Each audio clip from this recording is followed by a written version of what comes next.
If you're with somebody that insists on a domestic partnership instead of marriage, I think you need to get out.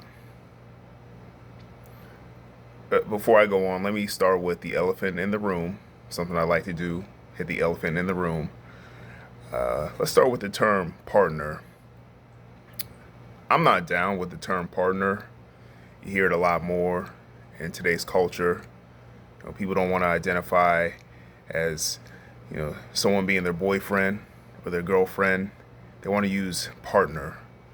And it's part of this overall arching message to just make things more sterile and broad and generalized and cold and genderless and non-committal. When I think of the term partner, I think of like a business deal. Something that has some sort of business obligation, but it's not necessarily intimate. People will say that they don't want to use labels. Oh, that's not my girlfriend. That's not my boyfriend. That's not my fiance. That's not my wife. Because labels, I don't like to use labels. And that just sounds like some hippie stuff. Please get away from that. I just want to start and address that. So, the term partner, this generic terminology, enough with that. But let's go back to this idea of a domestic partnership instead of actually tying the knot and why it's not cool. The first thing is that it all but guarantees immorality because you're not tied, you're not yoked to somebody, you're not yoked to your wife, you're not yoked to your husband. And before I go any further, FYI, I'm guilty of this. I lived with, before she became my wife, we lived together and she was my girlfriend, well before that. So I'm not acting like I'm holier than thou or I'm not perfectly innocent. In hindsight, yes, I would have done things differently, meaning that if we're dating and we're going to marry, at that point, then we cohabitate.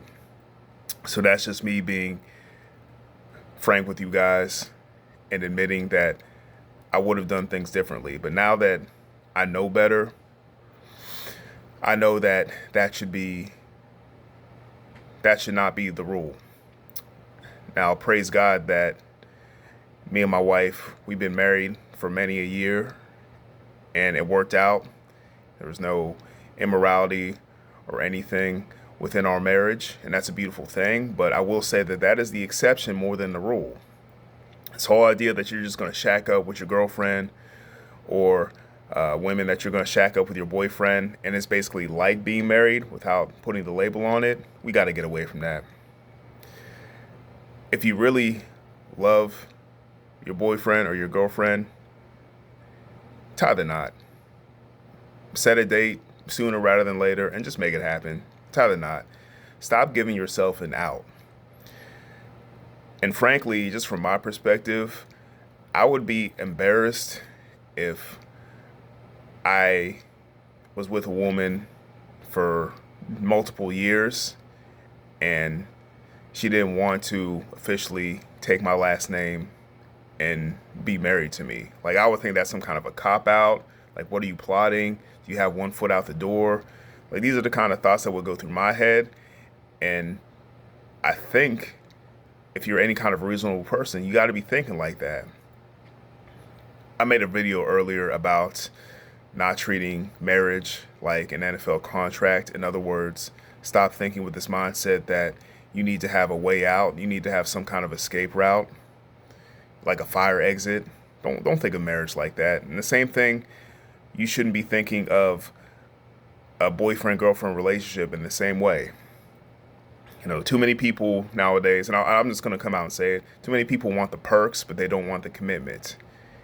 People want all the sex and they want all the perks of being with somebody but not being tied down to them. So if things get a little bit difficult, I can just jump to the next person. We can just break up and have no commitment. And then that's where you have people that jump from person to person, end up with all this promiscuity. They get hurt, they get abused, they get abandoned. You got, single parents out here because they can't commit. You got single mothers that can't commit to a single man, so they just hop from man to man to man. They got different kids by different men, and there's a lack of love and a lack of support. And then they rely more on, grants and government subsidies and welfare programs to replace the lack of a husband. And it's just wrong. I'm just going to call it. It's just wrong. And the catalyst for all that is this whole idea that you're just going to be together with somebody for 18, 19, 20 years and not officially tie the knot. And yeah, you should be kind of embarrassed by that. Somebody's been with you that long and they don't think that you're good enough to actually make the marital commitment. It's got to wear at you a little bit. And you can say, well, I'm more secure than that and it doesn't bother me. And what we have going on is okay. But again, like, just think of what they're implying. Like, you're not good enough for them. They're okay with living in the house, eating all your food, hanging out, with chilling on your couch and stuff like that. But they're not okay to share your last name. Just something to think of. I'd be a little bit skeptical at minimum if that were the case. So I do have some solutions to that. I don't like to leave you guys empty-handed. First off, if you're already cohabitating with somebody, we got to make a decision here. I say you go and tie the knot. If you've been with somebody, for many months, multiple years, and you're hearing this message and you're like, oh crap, we've been cohabitating and we don't have a marriage plan, go head down to the courthouse. Go to a justice of the peace. If you want to have a party reception later, I know some people do things like that. Go ahead, but you got to become one before God. None of this loose, tentative relationship stuff. The other thing is, please don't resort to ultimatums. I'm not telling you to put pressure on your potential spouse. Women, don't go up to your husband and be like, go to your boyfriend and be like, hey, if we don't get married or if you don't make a decision by this time, that time, then it's over. Like, don't make an ultimatum. Because think about it. Do you really want to be yoked with somebody, especially in a marriage or any situation, on an ultimatum? Has an ultimatum ever really made people feel comfortable? Like, do you feel comfortable with deadlines, with ultimatums, with either or situations? It's almost like having a proverbial gun to your head. And I'm not saying that it can't work out if you get married or hitched based on an ultimatum, but do you really think that's solid? So if you have to resort to that, it might be time to think about going your separate ways. And another solution, which you got to backtrack a little bit of where the relationship starts, it's got to start with raising your standards. See, I don't think a lot of folks really date to marry. They just kind of date around and see what's out there. Like, I have no idea. Like, I've been married for so long, praise God, that, I don't even know what the dynamics of the game are right now. So I'm going to sound out of touch maybe, but I will say this, that if you date, it should be with the intention of, is this person somebody that I can marry? If you've been together a long time, you're comfortable with them, you're close to them, their secrets, and you're developing that relationship, it really shouldn't take you an excessive amount of time.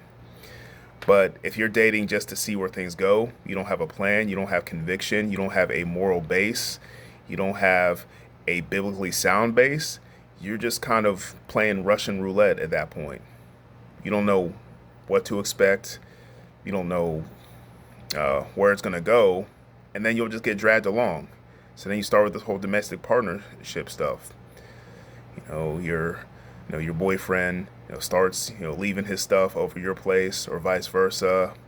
And then, starts, leaving clothes over there. And then you're just kind of hanging out. And then you start living there.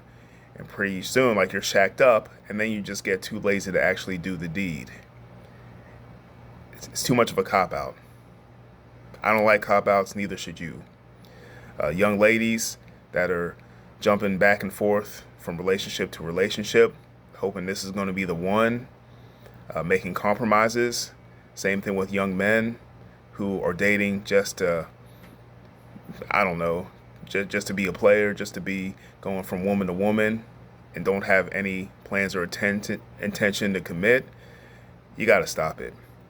So again, this whole idea of a domestic partnership, again, it sounds like some sort of emotionless business deal or something, as opposed to marriage, which is a beautiful thing endorsed by God, for the beautiful covenant of a man and a woman. That is something that you should aim for. And if you're getting dragged along, or even if you're the person dragging along someone else in this whole idea of just being a domestic partner, there needs to be resolution. And that's all I'm going to say about that. Praise God that He has blessed me and put me in a fortunate position with my wonderful, beautiful wife. As of this video, we've been married for 13 years, and until death do us part. I'm thankful for that. I'm thankful for the lack of drama that I'm avoiding by not going the opposite route or making my own route. So thank you for that, God. And thank you, person or persons, for watching and listening. And I hope and pray that you get some insight from this. All right? You have a wonderful day. Peace.